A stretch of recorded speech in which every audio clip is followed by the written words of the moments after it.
लालची विरासती इत्तर वाला।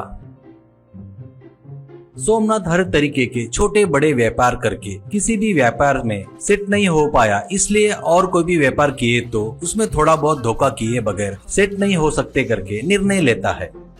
एक दिन कौन सा व्यापार करना करके सोचते रहता है तो उसका लड़का बंटू आकर पिताजी ये देखो करके अपना शर्ट निकालकर पिताजी के नाक के पास रखता है। सोमनाथ लंबी सांस खींचकर, क्या रे तेरे शर्ट से खुशबू आ रही है, कैसे आया ये खुशबू, ऐसा कहता है। बंटू हंसते हुए, आगे वाले रमेश के बर्थडे पार्टी में गया था तो वहाँ पर लगा ये सेंट, बढ़िया खुशबू आ रही है ना, और ये देखो ये बोतल भी मुझे दिए फ्री में करके छोटी सी सेंट की बोतल दिखाता है। सोमनाथ वो लेकर, अरे जबरदस्त रे, इतनी सी है पर इतनी महंगी क्या, करके सोचते वक्त अंदर से दादी आकर, क्या रे सोनू, बहुत खुशबू आ रही है। तू छोटा सा था तब तेरे दादाजी वो अत्तर मुझसे बनवा कर मुझसे थोड़ा लगाकर थोड़ा वो लगाते थे, और इतने सालों बाद वो खुशबू मेरे नाक में जाने से तेरे दादाजी की याद आ गई। वो सुनकर सोमनाथ फट से खड़े होकर, तुमको अत्तर सेंट बनाना आता क्या दादी, ऐसा कहता है। दादी, इसमें कौन सी बड़ी बात है, मैं तो एक से एक सेंट चुटकियों में बना सकती हूँ, ऐसा कहती है। बस अब सोमनाथ को कौन सा व्यापार करना करके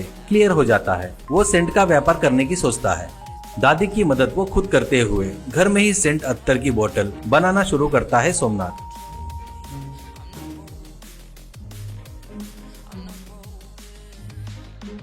कुछ बोतल बनाने के बाद उनको बाइक के दोनों साइड में लटका कर रास्ते में जाते हुए, अरे अत्तर ले लो अत्तर, सेंट ले लो सेंट, आओ मैडम आओ, आओ सर आओ, बढ़िया बढ़िया खुशबू वाले अत्तर ले लो अत्तर, कहते हुए चिल्लाते हुए जा रहा था। ऐसे ही रास्ते से जाने वाले लड़कों के अलावा ज्यादा कोई नहीं खरीदने से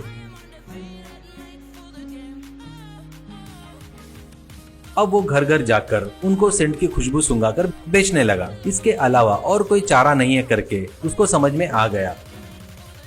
ऐसे ही घर घर में जाकर सैंपल लगाते रहता है तो उसकी बिक्री थोड़ी अच्छी हो गई थी।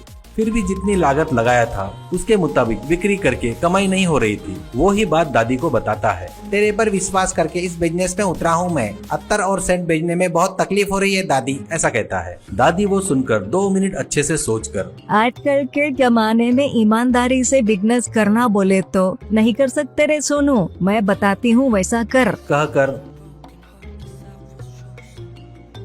अपने बाड़े में जाकर खुजली वाले कुछ पत्ते लाकर उनको अच्छे से पीसकर उस पेस्ट को थोड़ा थोड़ा अत्तर के बोतल में मिलाकर, ये स्पेशल अत्तर है, अब इसे बेचते वक्त तुम्हारा फोन नंबर देकर इससे कोई भी छोटी सी तकलीफ हुई तो मुझे फोन करो, मेरे पास आदमी है, वो आकर तुम्हारी मदद करेंगे, उनको 1 घंटे के इतने पैसे देने होंगे बता दे, बस, और कुछ लड़कों को औरतों को रोटी से काम पर रख ले, करके बताकर और भी कुछ बताती है।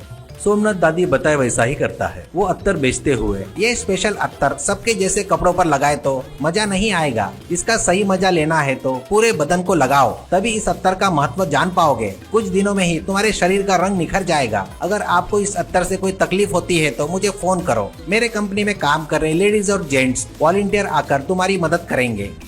2-3 दिन बाद सोमनाथ को फोन आना शुरू होते हैं। तुम्हारे दिए सो अत्तर बदन पर लगाए तो खुशबू तो बढ़िया आ रही है, लेकिन खुजली लग रही है, खुजा खुजा के परेशान हो रहे हैं, करके फोन आ रहे थे। सोमनाथ, अरे इस अत्तर थेरेपी में पहले खुजली होती है जी, इसलिए मैंने पहले ही बताया था, मेरे आदमी के बारे में, वो खुजली के थेरेपिस्ट है, वो आकर अलग अलग प्रकार से तुम्हारे शरीर को खुजाएंगे, सिर्फ 100 रुपए प्रति घंटा उनकी फीस होगी, आपको आपकी त्वचा निखरी हुई चाहिए कि नहीं, करके फोन में बात कर रहा था।